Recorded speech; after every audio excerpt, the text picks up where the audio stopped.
Sana maging masaya si Tam sa katulong. Hinagbis ng isang anak na nawalan ng ina. Sa totoo lang po, napakabait, natitiwalaan po pagdating sa pera. Sa lahat po ng bagay, natitiwalaan po siya. Ini yung binarater ko ini. Ito ang kwento ni Annabel.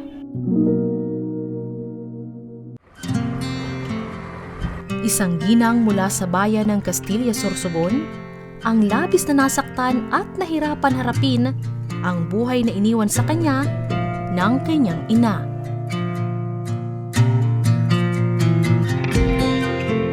Dahil sa pagmamahal ni Ana Maria Balanoyas na dating amo ni Annabel, hindi niya na pinalagpas na idulog sa programang Ako Bicol Tabang Ora mismo ni Congressman Saldico ang kasalukuyang sitwasyon nito.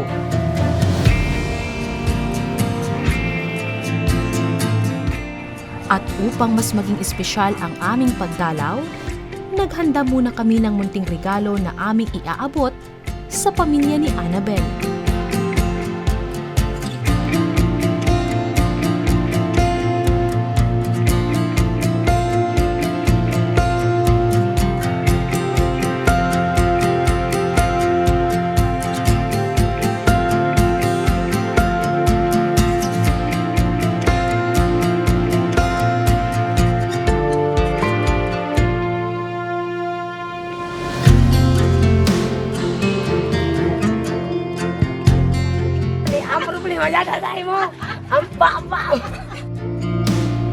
Nasaksihan ng aming team ang kakaibang kilos ni Annabel. Annabel, kilala mo ba ako, bebe? Isang ginang sa Castilla, Sorsogon na si Annabel ang idinulog sa ating programa matapos daw itong magkaproblema sa pag-iisip ng mamatay ang kanyang pinakamamahal na ina. Makakausap natin ngayon, partner, via video call si Ana Maria Balanoyas, ang concerned citizen partner nagpadala sa atin ng video. Palagi daw po kasi akong bukang bibig niya, Annabel, nung magkasakit. Hinahanap daw po ako. So ibig sabihin po niyan, tumatak din po kayo sa puso at isipan nitong si Annabel dahil bukang bibig po yung pangalan ninyo. Opo. Nahingi nga daw po ng tulong. Tatay Domeng, kailan ho nagsimulang magkaroon ng problema si Annabel sa pag-iisip? Mga anong 2 taon na po. 2 taon na.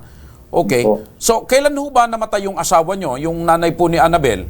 Nung kuwan pa lang, 24, Marso. Matanong ko lang, bakit nyo po itinatali ang mga kamay ni Annabel? Kasi talihan ko, nangingisog po siya. Nananakit.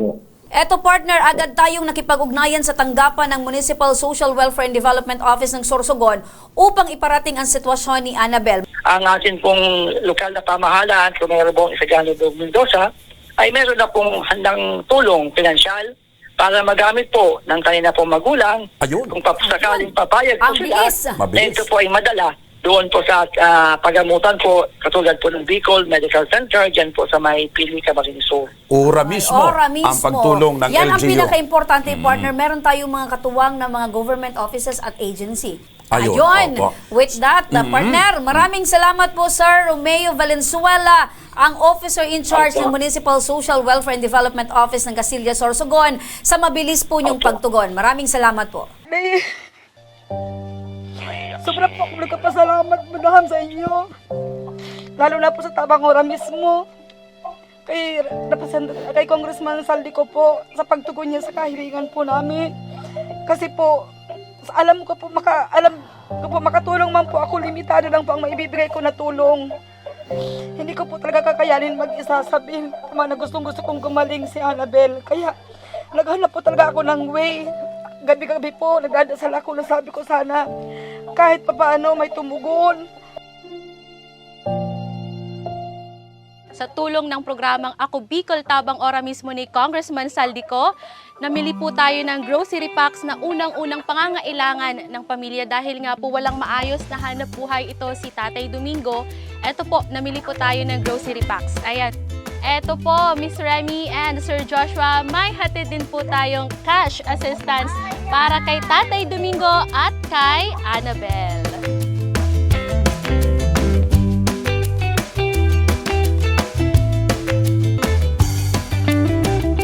Wala nang sinayang na oras ang aming team At sinamahan na namin si Tatay Domingo sa opisina ng Municipal Social Welfare and Development Office ng Castilla, Sorsogon.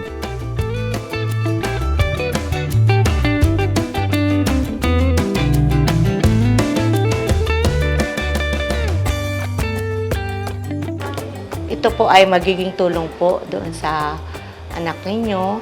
Pati po yung pagbibigay ng financial assistance. And at the same time po, mag-a-assist po kami dito sa MSWD together with sa pamumuno po ni Mayor Mendoza.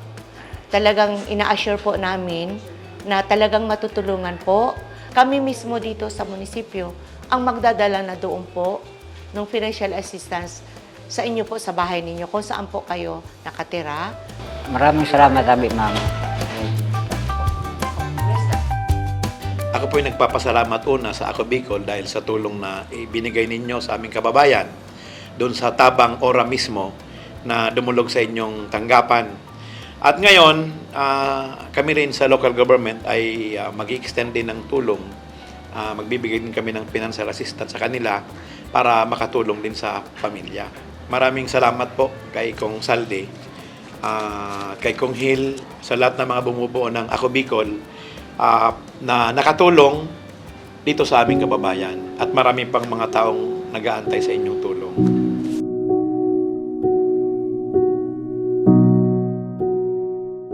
Nakatitiyak na ang Team Tabang Ora mismo ni Congressman Saldico na mayroon ng aasahan at mayroon ng mananatili sa pag-aalalay kay Annabel. Maraming salamat sa iyo, Kapos. Mahal na mahal kita, Kuya Uji. Handa na ba si Lola Beneng umibig pa sa saktan ko na ba?